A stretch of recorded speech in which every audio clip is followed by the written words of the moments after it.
Now let's look at finding the domain and range of exponential growth and decay functions. Well, the first key about exponential growth and decay functions is that you need to remember that there's four basic graphical forms of exponential functions. And if the way that we can think about it is that if you have y is equal to ab to the x, if b is greater than 1 and a is positive, then that's an exponential growth function. And it looks something like this, where this number right here is 0a, and the asymptote is y is equal to 0. So if you notice, the domain of this function is going to be all real numbers, and the range of this function is going to be determined by the asymptote. It's going to be everything bigger than the asymptote. In this case, it's y is greater than 0. Not equal to, because that's why it's an asymptote. Now let's look if b is between 0 and 1 and a is positive. Then that's your classic exponential decay problem. This again is the initial value 0a. The asymptote is still y equals 0, but you come at it from the other direction. And if you know this, it decays. So again, this is just your basic exponential growth. And this is exponential decay. And if you look at the domain and range of this problem, the domain here again is all real numbers, and the range is y is greater than 0 again. So for exponential growth and decay, the domain is always all real numbers, and the range is defined by the asymptote. Now if we take these functions, but now we let, instead of b being greater than 1 and a greater than 0, b is greater than 1, as a is less than 0, it's the same function, but it's flipped. So in this case, the function starts at a, but a is now negative. It increases exponentially, but it's a negative that's increasing exponentially. The asymptote again is y equals 0.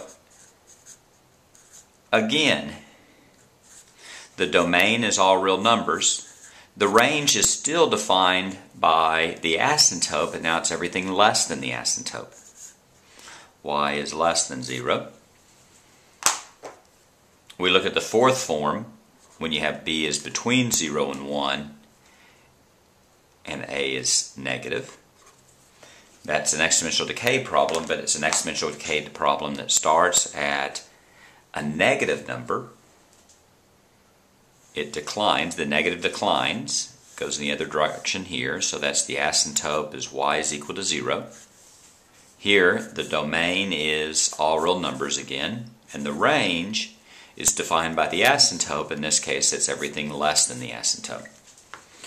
So first of all, whenever you're asked for domain and range of exponential growth and decay functions, you're going to get the domain right. All real numbers, all real numbers, all real numbers, and all real numbers. And then the range in each case is defined by the asymptote. It's either everything greater than the asymptote or everything less than the asymptote. So I would memorize this graph. And now let's look at a few examples. Let's find the domain and range of y is equal to 10, 1.36, x minus 4 plus 5. So we have to think about which of these four graphs it is. In a sense, the parent function here, if you want to think of it that way, the parent function is equal to y is equal to 10, 1.36 to the x. That's just your basic exponential growth function. So the domain is going to be all real numbers, and the range is going to be defined by the asymptote. So let's sketch this graph.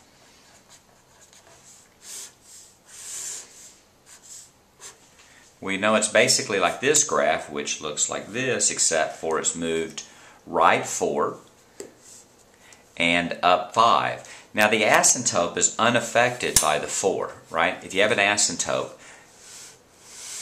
that is a horizontal line, if you move it left and right, it doesn't affect it. It's just when you move it up. So in this case, you're going to have a new asymptote. The asymptote now is going to be y is equal to 4. Now, I don't have to use a ruler because I'm not really graphing, I'm just sketching it. And then it's going to be an exponential growth function, so it's going to look roughly like this. And that's actually enough to tell us for the domain and range. We know the domain is all real numbers. This is the symbol I use. If you want to spell out all real numbers, you can. I don't think letters are used often enough. And then the domain is all real numbers because it's always all real numbers. And the range is defined by the asymptote. The asymptote's y equals 4, so it's everything above or below depending on the particular problem. In this case, it's everything greater than 4. So its y is greater than 4. It's not equal to because it's an asymptote. And that's your domain and range of this function. Let's look at one more problem. Let's look at y is equal to 3, 0.71 x minus 6 minus 4. The parent function, if you want to call it that, is y is equal to 3, 0.71 to the x. Think about our 4 graphs. Think about which one this one is. This is the exponential decay problem. So that's going to roughly look like this, where the asymptote is y is equal to 0. If we look at this function, y is equal to 3, 0.71 x minus 6 plus 4. The asymptote starts out at y equals 0. The 6 doesn't affect it at all, but the 4 does.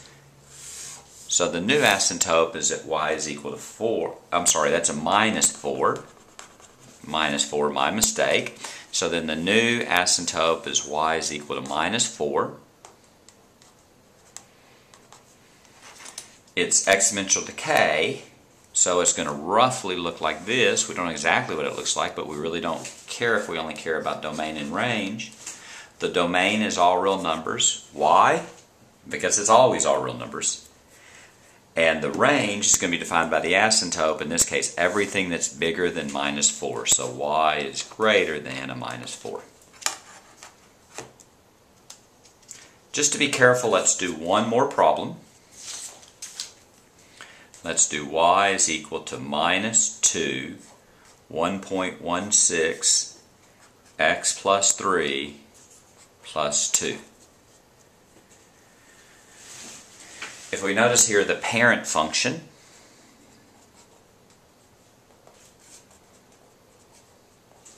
is y is equal to minus 2, 1.16 to the x. If we think about our 4 forms, this would be this one. B is greater than 1 and A is negative, so this is the general shape of the form.